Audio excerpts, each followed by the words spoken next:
magluluto tayo ng coconut soup. So, ito na. Binalotan na po natin. So, bibiyahin natin. Let's see. So, ayan. Nabuksan na po natin. Tatanggalin natin yung tubig. Pero itatago natin yung tubig kasi gagamitin natin mamaya. Isasama natin sa soup.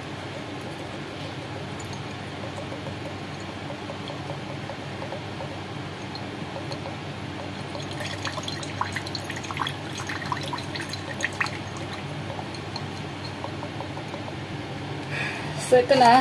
Ayan. So, sunod na gagawin natin is tatanggalin natin ito. So, kailangan natin hati-hatiin ng sakto lang para madaling matanggal yung itong, puti. So, kailangan ng pwede na yata ito. So, ang sunod na gagawin natin is delikado to. Ito, tatanggalin natin to. Ito ang kukunin natin. Tapos, babalatan. Ganyan. Matrabaho, pero okay lang. Para puti. Yun lang yung tatanggalin natin yung skin niya. Ganyan. So, ayan natanggal na yung skin niya. Yan. Medyo mahirap ng skin niya. Magtanggal. Pero laban lang tayo. Ito ang trabaho natin.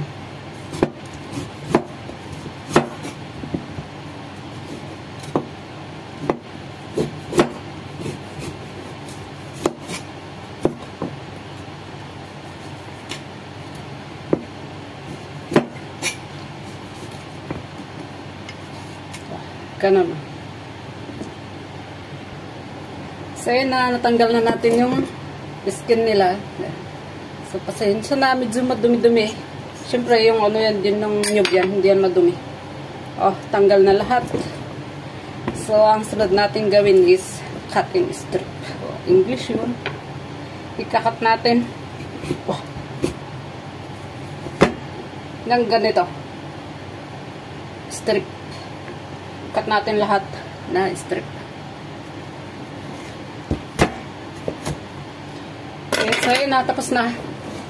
Tapos na natin kinat into strip. Kinat natin ng parehab. Ayan.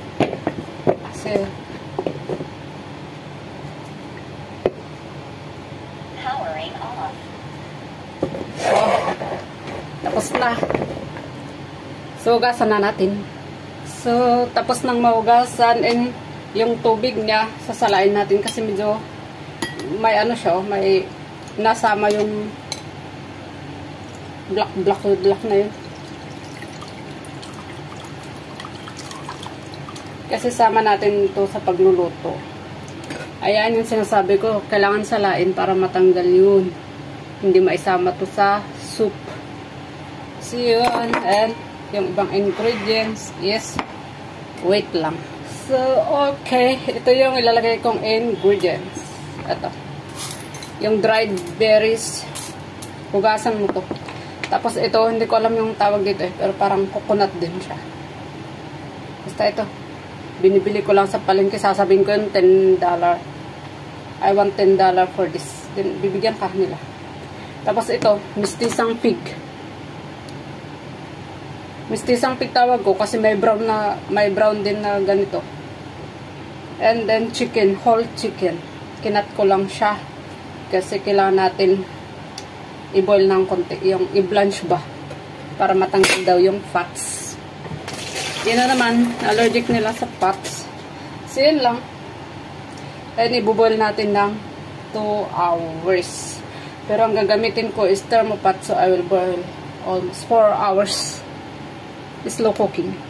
Pero thermo pat yung gagamitin ko. So 4 hours yung boiling ko dito. Or more than 4 hours. Kasi magdi-dinner sila 7. So abutin ng 2, 3, 4, 5, 6, 7, 5 hours. Pero slow boiling lang yan. So yun lang. So yan na, nilalagyan natin ng tubig. Ito yung sinasabi kong thermopat. Yan. Ito yung base niya. So, almost yun yung thermopot. 5 hours of boiling. Ito yung sinasabi kong thermopot. So, let's see. Ayun, mainit-init pa. Mainit talaga siya. Ayan. So, yun ang coconut soup. Ayan. Pwede na siyang i-serve. Pero, according to thermopot, before i-serve, dapat i-reheat ng 15 minutes. So, i-reheat muna natin before serving. So, that's all for today. Ito ang aking coconut soup.